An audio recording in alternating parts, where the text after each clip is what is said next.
Have you ever wondered what it really takes to set out, venture off, and continue to make healthy progress over the journey of a lifetime? Together, Mary and I invite you to join us on a journey to explore this question about where does lifelong health begin? Our journey and our travels will take us back a few decades and also upstream, so to speak, as we think about how health forms and flows. We'll talk about how science has changed our ideas of health over the last few decades, and we'll share a story of a groundbreaking research study that was conducted in the 1990s, which has come to be known as the Adverse Childhood Experiences, or ACES study. Over the last few decades, this scientific discovery is really transforming the way we think about and prevent and treat many kinds of chronic illnesses. And moreover, it's also transforming our understanding of the biology of stress and the countervailing power of resilience that we can bring into healing for children and adults all across the lifespan. The ACES study gave us a roadmap, and that roadmap includes two really important concepts. They're currently being taught at schools all around the world. Those are mindfulness and meditation. I'd like to invite you to join with me in a short breathing mindfulness exercise. We're going to take 3 deep breaths in, and we're going to breathe in optimism and our hopes for the day and curiosity. And then I hope we're going to breathe out anything negative, anything we want to let go of. So will you join with me in 3 deep breaths?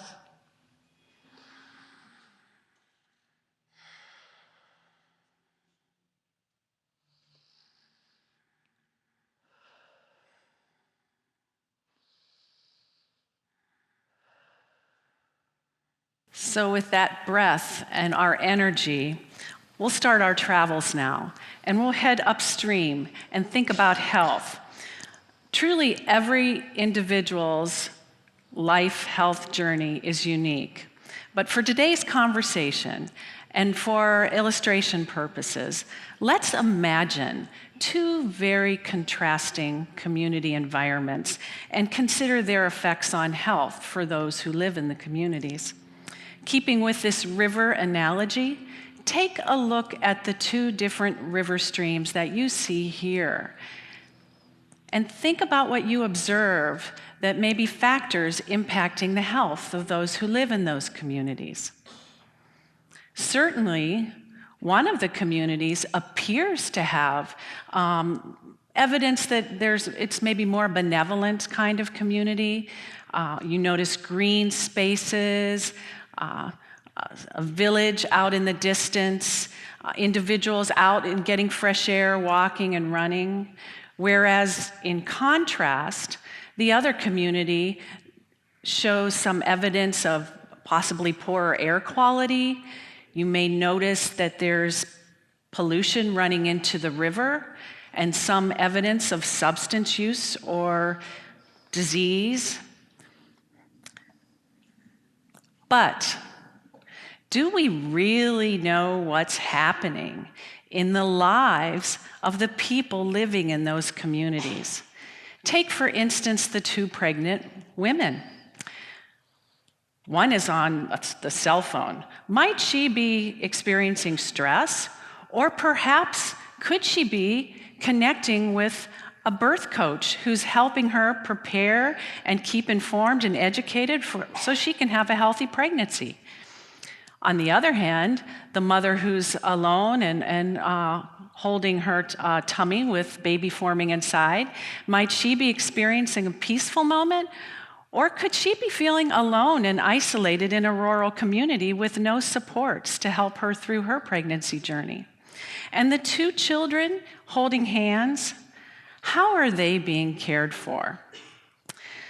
The findings from the ACES research study have really challenged us to think differently and to look deeper, because the ACES study revealed that adverse childhood experiences can happen across all demographics and all communities, not only in communities that may also be experiencing other environmental health challenges. So we've learned a lot over the years about the way that our environment truly does affect our health. And one of the factors that we've come to know is that our experiences are situated in these environments where we live, eat, learn, work, and play.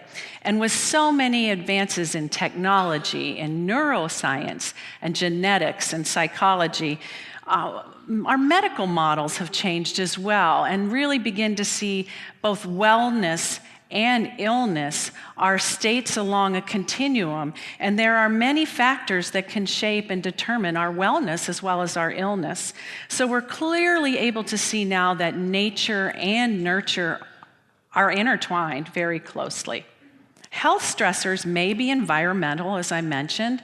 They may also be biological or psychosocial, but our surroundings really do play as big influencers. In fact, researchers working in the fields of epigenetics and epidemiology now assert that our zip code may be a very important determinant in shaping how our genetic code actually develops and then is transmitted to the next generation.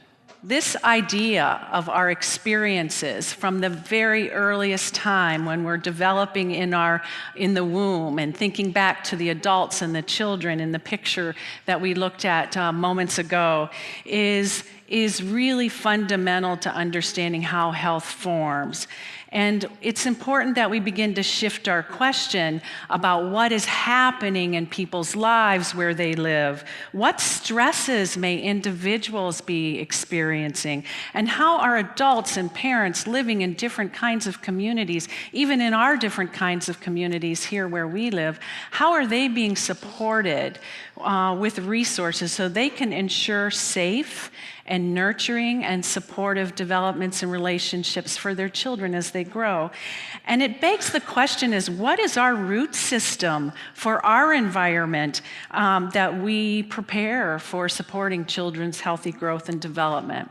So the ACES research study has really allowed us to come to know that children's experiences from the earliest moments, which are situated in community environments, form the basic stimuli for their brain architecture to develop and for their physiology to develop and thrive as they grow. And that sets a set point and foundation for their entire lifetime. So how did this discovery come about? Well, Mary is going to share some great information about the actual ACE study, how it was conducted, what the findings were, and most important, why this may be one of the most important public health discoveries of our time, or maybe all time.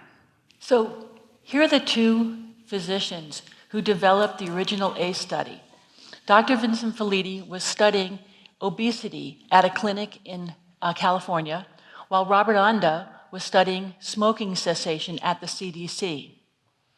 A doctor who knew both of these physicians decided to connect them because both of their interests was, why do people, in the face of knowledge that these are unhealthy behaviors, stop doing them while they're in a clinic situation or a trial, and then resume them when they know that these are unhealthy? So what ended up happening was they decided to survey over 17,000 people. And in that survey, which was an exhaustive questionnaire, they asked questions about health and also circumstances of childhood. When these respondents returned their results, they compiled them and created a vast list of correlations. We know because we have the 760 pages of research. So when that came back, they decided to distill it into 10 questions. And those 10 questions are what became the ACES survey. Those results are stunning. Almost 2/3 of the people reported at least one ACE. Of that group, 87% reported more. So they're highly interrelated, and we know that. But we also learned through the study of epigenetics and advancements in that science that experience is inherited. Previously, it was believed that only physical characteristics or attributes could be passed down generation to generation. But the study of epigenetics and advances in brain science have created our understanding that experience is also inherited. Now, high ACE scores or our life experiences don't change the genetic code, they change the way it's read. So much in the same way that our environment shapes our genetics, so does experience. So as a community, we have to decide that the question is going to become not what's wrong with you, but what happened to you.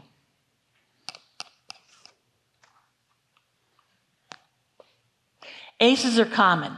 The methodology of the study, there were 3 categories in those 10 questions. The first is household dysfunction. And so the question became, from the birth to the age of 19, in the home where you grew up, was there substance abuse? Were your parents separated or divorced? Did a family member have mental health issues? Did you witness domestic violence? Was anyone incarcerated or have trouble with the law? The second category is neglect. Were you emotionally neglected or physically neglected? And the last third category is abuse. Were you emotionally, physically, or sexually abused?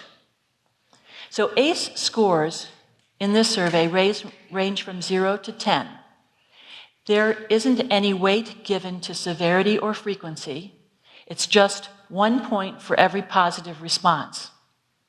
Now, I want to make sure we have a solid shared understanding. When we talk about this kind of abuse, we're not talking about disappointment at not making the baseball team or the occasional spanking. We're talking about children who are growing up with constant elevated levels of stress hormones. So here's what we know. When the survey was done, we looked at behaviors and health outcomes, both physical and mental health. And the survey showed elevated ACE scores that correlated to health conditions. So this slide represents a person who's reporting an ACE score of 1. I want to remind you that that's 2/3 of the people in this room. Okay. Now, this slide, as compared, is for people with ACE scores of 4 or more. So we see the increase in the incidence of, for example, the orange bubble, alcoholism, the yellow bubble, depression, and the blue bubble, suicide attempts. Green is cancer. The other color yellow is drug abuse. So this represents a dose-response relationship, which is basically a public health term that suggests that the more gas you put in the car, the farther you can drive. The higher the ACE score, the higher the incidence of these health and mental health conditions. So the statistics don't lie. I like to quote my favorite physicist, Neil deGrasse Tyson. You can have your own opinions, but you can't have your own facts. So along with increased rates of serious disease, high ACE scores also correlate to addiction, lower academic attainment, productivity loss, criminal behavior. Now, I really want to make sure we all understand how the brain doesn't adapt. So when we're born, everything we need to survive is way back here in the back brain. It allows us to suck, it allows us to breathe. And as we develop and life experience happens, that development moves to the midbrain and to the prefrontal cortex. We saw on fixed slides for ours. And what happens to children who have elevated levels of adrenaline and cortisol is that it literally interferes with this development. Now, as everyone knows, this is the seat of executive function and decision making. In women, this tends to be fully developed, could be as young as 18, 19, up to say 24. Men are a little later. That's just the way the body works. So the prefrontal cortex, the seat of decision, executive function, hasn't fully developed, and we're asking these young people to make decisions. This is never going to develop with this level of stress hormone. So basically, that's a brain injury. Let's just consider for a moment the importance of this slide. It shows us 5 areas where the CDC has estimated the cost of treating child maltreatment. These are just 5 of the areas: criminal justice, child welfare, special ed, healthcare, and productivity loss. When we make these presentations around communities, depending on the group we're talking to, one of those might be more important to the group than others. But when you look at that combined cost, how can we go forward and not do something about this? Now, children with high ACE scores are not doomed to poor life outcomes. The science does not support that. It's the interest of family, grandparents, siblings, coaches, teachers, physicians, and nurses. Everyone in the community can make a difference. Now, that caring and competent interest is the one thing that is always identified in the research. That can change a life's trajectory. And for many of us, it has. And that will continue to be true. I want to remind you of 2 things. The first is, the study is not about impoverished communities. These statistics are very, very much across the middle. So this is us. This is all of us. ACEs occur in all sectors of our society. Now, healthy communities, self-healing communities, are going to always look for ways to mitigate the effects of ACE scores. We must, because the cost is just simply more than we can bear.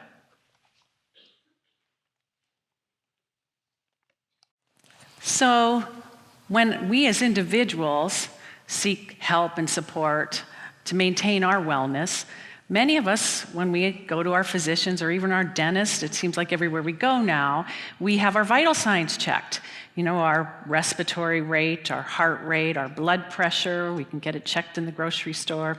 But the American Academy of Pediatrics has just proposed and is beginning to implement a new 4th vital sign: relationships. And this is based on, in many ways, the ACEs information and the ACEs research and what that has shown to us, and also this abundance of robust evidence that supports the importance of a social connection in individuals' lives, and the importance of making sure that we look across our communities to ensure that there really aren't individuals or groups that are feeling isolated. Some physicians are beginning to inquire more with their patients about what's happening in their lives. And we're seeing such innovations as health navigators that in many cases are being prescribed to help individuals connect with resources. Here in northern Michigan, there are communities in schools that are positioning the health resources in a health home in with schools so that families and with children can connect with those resources. Ann Maston of the University of Minnesota has a great TED Talk called Ordinary Magic, and she also has a book where she uses this term ordinary magic to describe this vital importance of relationships, that they really are truly the protective factors that shape our health and development, and they are nested and rooted in experiences and in environments that are connected to support children's earliest growth and their development over the years. So when we think about our community and this way of moving from adversity toward building resilience capacity, it's really much more than thinking about implementing supports and programs that are maybe crisis intervention focused to help kids and adults bounce back. But rather, it's about creating strong roots and responsive systems all across our community, from schools to hospitals, recreation, you name it, that focus on ways to prevent trauma and stress before it occurs in people's lives, and for providing accessible ways to resources for everyone. So it's our job to ensure that every one of us is connected to a health home and has supportive, competent relationships in their lives to support their health.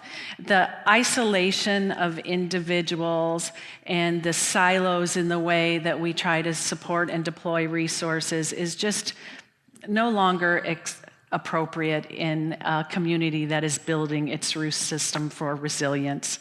And so by positively embracing this idea that every single one of our childhood stories matter immensely for our health, yours, ours, our elders, and even our children who have yet to come, that when we embrace that idea, we start to approach each other differently, with more understanding, with more compassion, and with more intentionality in the way that we come together and get things done.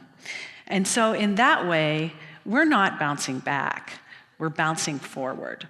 So we all know what the threads are that hold a community together. It's our schools, it's our libraries, it's our community centers and cultural centers and faith communities and law enforcement and healthcare. The list is long. If we were all to be trauma-informed, if we were all to treat people in a way that recognized that they might be coming to us, might not be coming to us in the very best place, we would give them so much more respect. And we would allow ourselves to treat people more consistently and more compassionately. So ACES education is underway in our area. The ACES initiative in Northwest Michigan is partnering with many local organizations to provide ACES education. We all have the opportunity to reduce ACES on a daily basis. We can just be nicer when we're in the line at the post office. We can be the cooperative person in the alternating merge during the Cherry Festival, right? Any little thing that makes it just a little bit easier for someone else. Nobody knows whose dog died that morning, right? So just by being kinder, just by being gentler, and by creating a self-healing community, by reacting in a trauma-informed fashion. So I'd ask you to consider the wisdom of the Hopi elder who told us, we are the ones we've been waiting for. If not us, then whom? And if not now, then when? Thank you.